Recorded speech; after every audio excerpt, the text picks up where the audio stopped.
L'association sans but lucratif Wise Women a organisé une conférence débat le samedi 23 avril dernier à l'occasion de son 5e anniversaire de service. Un gala de charité qui lui a permis de récolter les fonds en faveur de l'autonomisation de jeunes. Les détails dans ce journal.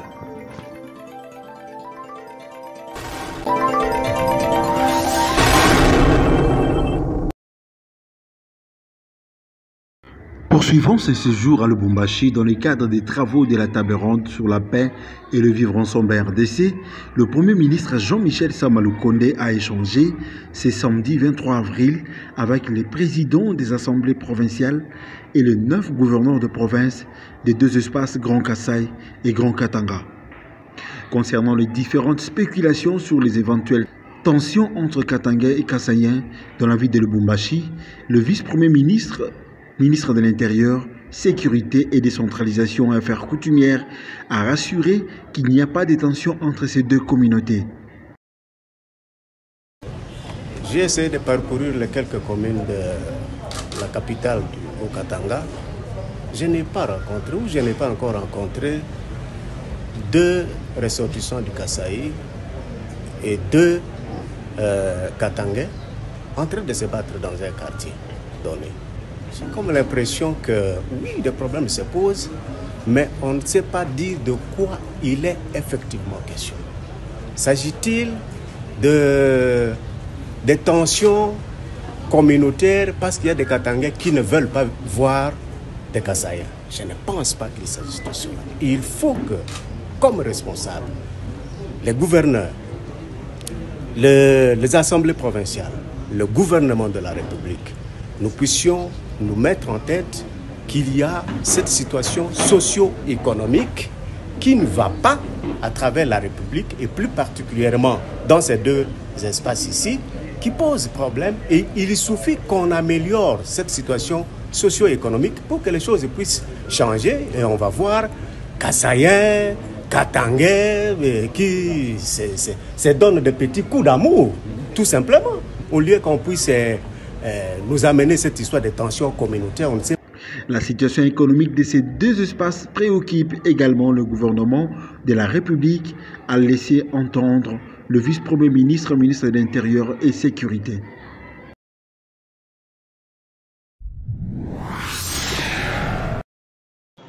Toujours à la primature, reçu par le Premier ministre Jean-Michel Sama Lukonde, le représentant des associations socio-culturelles du Grand Kasaï lance un message de paix aux 2 provinces.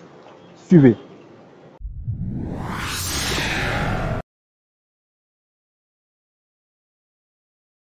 C'est une journée très chargée pour le Premier ministre Jean-Michel Sama Lukonde, qui n'entend ménager aucun effort pour avoir les communautés katangaises et kassaïennes vivre ensemble et dans une cohabitation pacifique. C'est dans cette optique que le chef du gouvernement a reçu en audience ce samedi 23 avril 2022 à Lubumbashi une délégation des représentants des associations socio-culturelles du Grand Kasaï à laquelle se sont jointes les autorités traditionnelles de cet espace. Ce que l'opinion peut retenir, c'est que nous avons été invités par le chef du gouvernement de la République pour débattre sur l'exode rural de peuples kassaïens vers le Katanga. Et l'opinion doit retenir que nous avons retenu qu'il faut qu'il y ait la paix parce que tout le monde a besoin de la paix et qu'on puisse structurer et organiser les domaines économiques afin de pouvoir freiner ou améliorer les conditions de l'exode rural. Comme avec les autorités traditionnelles du Grand Katanga, Sama Lukonde a réitéré son appel à la paix entre les communautés kassayennes et katangaises. Au sortir de cette audience, le coordonnateur de la communauté kassayenne vivant au Grand Katanga a souligné que cette rencontre avec le Premier ministre était essentiellement focalisée sur la paix entre les deux communautés. Il n'a pas manqué de lancer un vibrant appel à la paix et à la cohabitation pacifique. Pour sa part, Sa Majesté Lemba Lemba, le chef coutumier de Kabeya Kamwanga, dans les Kasaï orientales, a formulé quelques pistes de solutions au gouvernement afin que les deux communautés continuent à vivre paisiblement.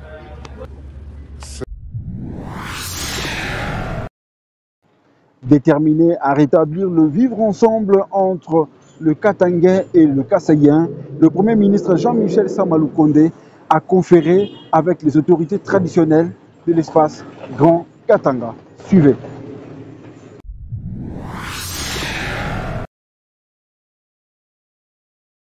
Le Premier ministre Jean-Michel Sama Lukonde Kenge poursuit sans embâche sa mission de sensibilisation des communautés katangaises et kassayennes dans la ville de Lubumbashi, chef-lieu de la province du Haut-Katanga, et cela en marge de la table ronde sur la paix et la réconciliation entre les deux communautés.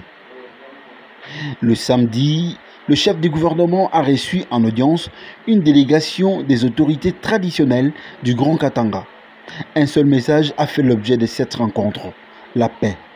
Les deux communautés sont appelées à s'intégrer dans une dynamique de cohabitation pacifique et dans le souci de vivre ensemble, a laissé entendre à la presse le grand chef Kaponda. Donc cette conférence vraiment nous dit qu'il faut vraiment s'intégrer. Donc la communauté du Grand Katanga doit s'intégrer au problème des Grands Kasaï et le Grand Kasaï doit vraiment s'intégrer. Puisque pour nous, tant que chefs coutumiers, c'est la paix. C'est la paix. Donc nous recevons nos frères du Grand Kasaï, ils viennent ici, c'est dans la République démocratique du Congo. Donc aujourd'hui, on ne peut pas dire que non, celui de l'Équateur ou du Grand Kasaï ne peut pas habiter le Grand Katanga, non. Donc pour nous, en tant qu'autorité traditionnelle, c'est vraiment la paix. Et ce que nous voudrons quand même, c'est s'intégrer aux us et coutumes de la province du Haut-Katanga. Non, la réaction était positive. Il nous a conseillé que non, d'ici quand on va commencer la table ronde, il va intégrer toutes nos préoccupations. Rappelons que, suivant les directives du président de la République, Félix Antoine Tshisekedi Tshilombo, le Premier ministre Jean-Michel Sama Lukonde a ouvert vendredi 22 avril 2022 les travaux de la table ronde sur la paix et le vivre ensemble entre les communautés katangaises et kassayennes. Le chef du gouvernement n'a cessé, depuis son arrivée à Lubumbashi, de prêcher la paix et le vivre ensemble entre les deux communautés congolaises.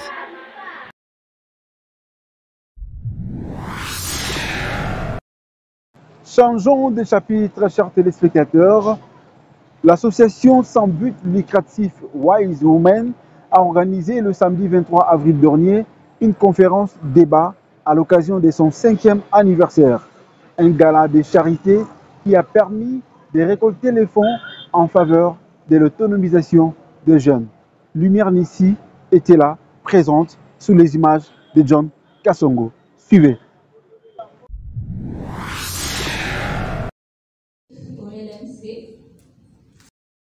Nous sommes à l'hôtel Memling où les jeunes se sont mobilisés pour écouter chacun des panélistes avec un sujet précis. Nicolas Kalimira, directeur général adjoint de la NADEC, souligne les questions liées à l'importance de l'entrepreneuriat des jeunes.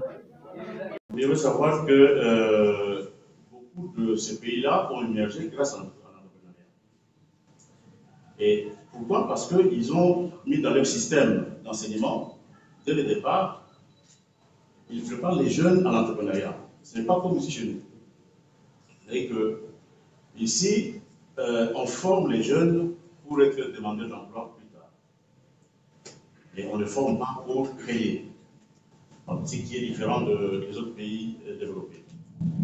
Alors, depuis un certain moment, les gouvernements avaient jugé bon de changer ce paradigme. Dans sa mission d'aider les jeunes à atteindre leurs objectifs à travers de multiples activités, à l'instar de cette conférence débat, les actions sociales et autres. L'Asbel Wise Woman, dans le cadre de son 5e anniversaire, compte rendre autonomes les jeunes. Ce soir, 23 avril 2022, nous avons voulu, dans le cadre de nos 5 ans, organiser une soirée de gala. Pourquoi gala? Parce qu'on a récolté le fonds qui va servir à autonomiser le jeune. Et donc, c'est dans le domaine ou encore notre champ d'activité lié à l'entrepreneuriat que nous avons pu organiser cette soirée. Wise Women compte également créer des centres de formation de jeunes, des orphelinats en leur faveur.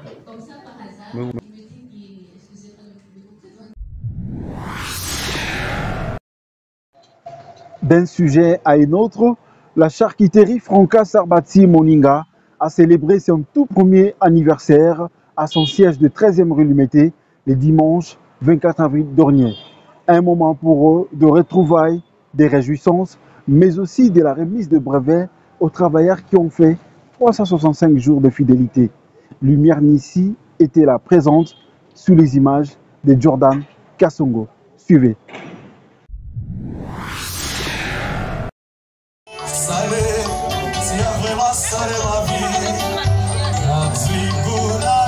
Il est 17h environ. Petit à petit, les invités font leur entrée à l'entreprise. Comme jamais auparavant, la charcuterie Franca Sarbati Moninga célèbre son tout premier anniversaire. 365 jours de peine, mais aussi de grâce. Sarbati Moninga, son directeur général, ne peut que dire merci. Donc, je remercie Bilonio surtout. Je remercie les dépositaires surtout, représentant égal la Bamazali à Papa Fidèle, sur le Télé Mabogo. Mabogo pour la Papa Fidèle. Na Maman Safi, Maman Safi à Télémi. Merci pour la vidéo en direct de Gambela. Merci vraiment. Merci Maman Safi. Merci beaucoup. Donc, on a salué dans mon milieu de Zaka remercie. On a salué l'homme sur le matin comme vous l'avez dit. Merci beaucoup. Pour encourager les travailleurs fidèles, Francis Reis et Sarbati Moninga, respectivement président délégué général et directeur général de l'entreprise, ont décerné en signe de récompense le brevet des mérites. Brevet directeur général Sarbati Moninga, sous vos applaudissements.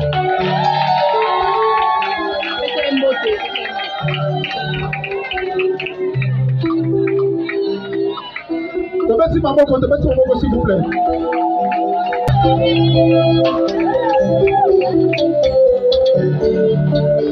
Merci beaucoup.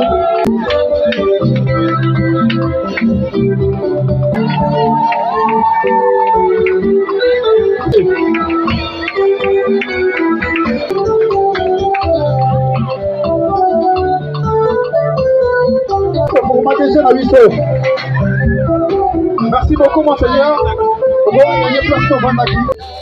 Pas de danse, cris de joie des travailleurs, des amis et connaissances, ainsi que les membres de la famille ont clôturé la cérémonie sous les rythmes de Isongombe, les groupes folkloriques de l'entreprise.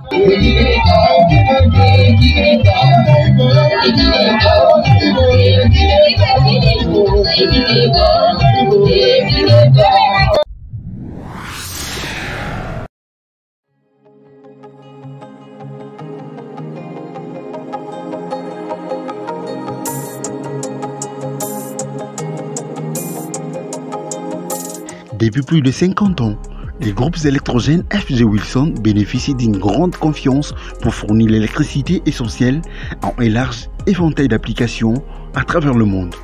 De 6,8 à 2500 kVA, FG Wilson offre l'une des plus larges gammes des groupes électrogènes fonctionnant au diesel, fabriqués dans les usines modernes en Europe, en Asie et en Amérique latine. On trouve nos groupes électrogènes installés dans de nombreux bâtiments parmi les plus emblématiques du monde, dans des hôpitaux, des banques, des usines, des chantiers de construction, des supermarchés ou alimentation, aux instituts et universités, dans de bars bistrots, boîtes de nuit, dans des hôtels, des églises, des bureaux et réseaux de télécommunications assurant en toute discrétion l'absence totale des coupures de courant. La distribution de ces genres de qualité est assurée par Unicomplex Congo. Unicomplex Congo est planté dans plus de 10 provinces de la République démocratique du Congo, dont Kinshasa, Katanga, Goma, Maniema, Bunia, Beni, Bukavu, Aro, Kisangani, Ouatta, Butembo. Unicomplex livre aussi dans les 9 régions du Congo-Brazza, dont Pointe-Noire. Nous sommes très fiers de l'héritage de notre entreprise et continuons à répondre aux besoins de nos clients, petits ou grands, avec une puissance sur laquelle ils peuvent compter. Retrouvez Unicomplex à une seule adresse à Kinshasa, 1458 avenue Colonel Lukusa à Gombe.